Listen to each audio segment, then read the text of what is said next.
विदेश नीति पर सियासी युद्ध कमजोर, नेतृत्व या मजबूत रणनीति, निजी नीति बनाम राष्ट्र हित, क्या भारत की कूटनीति पर पड़ेगा भारी प्रभाव?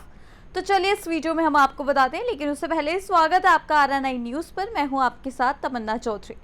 पश्चिमी एशिया में बढ़ते तनाव के बीच भारत की विदेश नीति को लेकर देश में सियासी घमासान तेज हो गया है।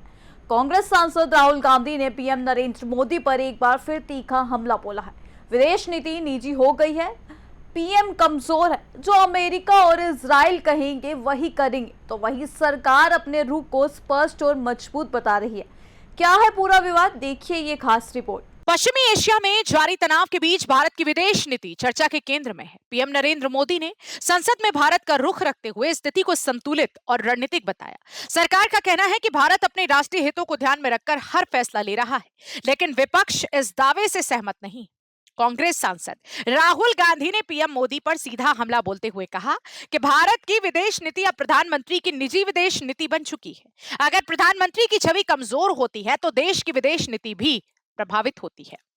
राहुल गांधी ने अमेरिकी राष्ट्रपति डोनाल्ड ट्रंप का जिक्र करते हुए कहा, डोनाल्ड ट्रंप को पता है कि प्रधानमंत्री क्या कर सकते हैं और क्या नहीं। राहुल गांधी यही नहीं रुके, उन्होंने प्रधानमंत्री पर कमजोर होने का आरोप लगाते हुए कहा, जो अमेरिका और इजराइल कहेंगे वही प्रधानमंत्री करेंगे। उन्होंने विदेश नीति में ढांचागत गलती की, पूरा सिस्टम कमजोर कर दिया है, वो हिंदुस्तान और किसानों के हित में काम नहीं करेंगे।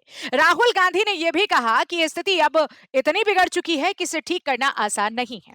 Donald Trump knows exactly what Mr. Modi can do and what Mr. Modi cannot do. So, if the Prime Minister is compromised, our foreign policy is compromised. It's obvious. ये तो सबको दिख रहा है। US डील कर दी, कल मतलब irrelevant भाषण कर दिया। मतलब इंडिया का प्राइम मिनिस्टर है, इंडिया के प्राइम मिनिस्टर हैं, दिखना चाहिए कि हिंदुस्तान के प्राइम मिनिस्टर हैं। पोजीशन क्या है? कोई पोजीशन ही नहीं है।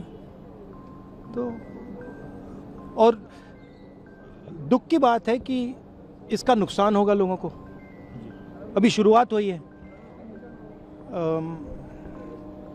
LPG, पेट्रोल, फर्टिलाइजर, सब चीज़ में प्रॉब्लम आएगी। ठीक है, मोदी जी ने कह दिया कि कोविड जैसा समय आने वाला है। कोविड में जो किया था वो तो भूल गए हैं, कितने लोग मरे थे, क्या ट्रेजेडीज हुई थी। तो अंडरस्टैंडिंग नहीं है बेसिकली। ऑल पार्टी मीटिंग बुलाई गई है कल 5 बजे। ऑल पार्टी मीटिंग, आपको लगता है देर हो चुकी है ऑल पार्टी मीटिंग में? नहीं, अब मैं तो वहाँ नहीं हूँगा क्योंकि मेरा तो केरला में प्रोग्राम है। देखिए, ठीक है, ऑल पार्टी मीटिंग बुलाई है, डिबेट होना चाहिए, बट आपने स्ट्रक्चरल गलती कर दी है। आपने पूरा ढांचा उड़ा दिया है। ठीक है, अब उसको आप ठीक नहीं कर सकते हैं। उसको ठीक करने में बहुत टाइम लगेगा और प्राइम मिनिस्टर मोदी तो कर ही नहीं सकते।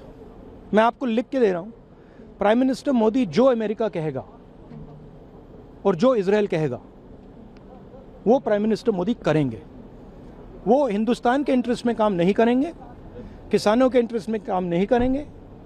वो जो अमेरिका और जो इजराइल कहेगा वो करेंगे, आप देख लेना। यानी हमला सिर्फ नीतियों पर नहीं बल्कि नेतृत्व की क्षमता और स्वतंत्रता पर भी है। राहुल गांधी ने संसद में दिए गए प्रधानमंत्री के भाषण को भी निशाने पर लेते हुए बेतुका बताया इसे।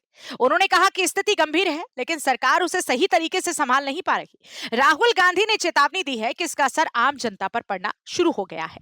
पेट्रोल और LPG की कीमतों में बढ़ोतरी, आर्थिक दबाव। उन्होंने कहा कि आने वाले समय में हालात और बिगड़ सकते हैं।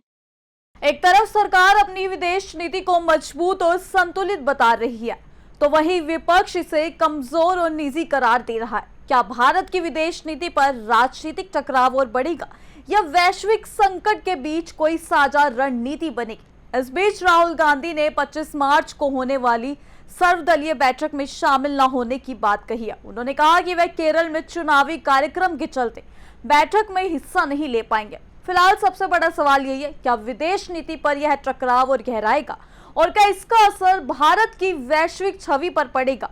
पश्चिम एशिया का संकट अब सिर्फ सीमाओं तक सीमित नहीं रहा, बल्कि भारत की राजनीति में भी केंद्र में आ चुका है। फिलहाल इस खबर में इतना ही। बाकी की तमाम खबर जानने के लिए जुड़े रहिए हमारे साथ RNI न्यूज पर।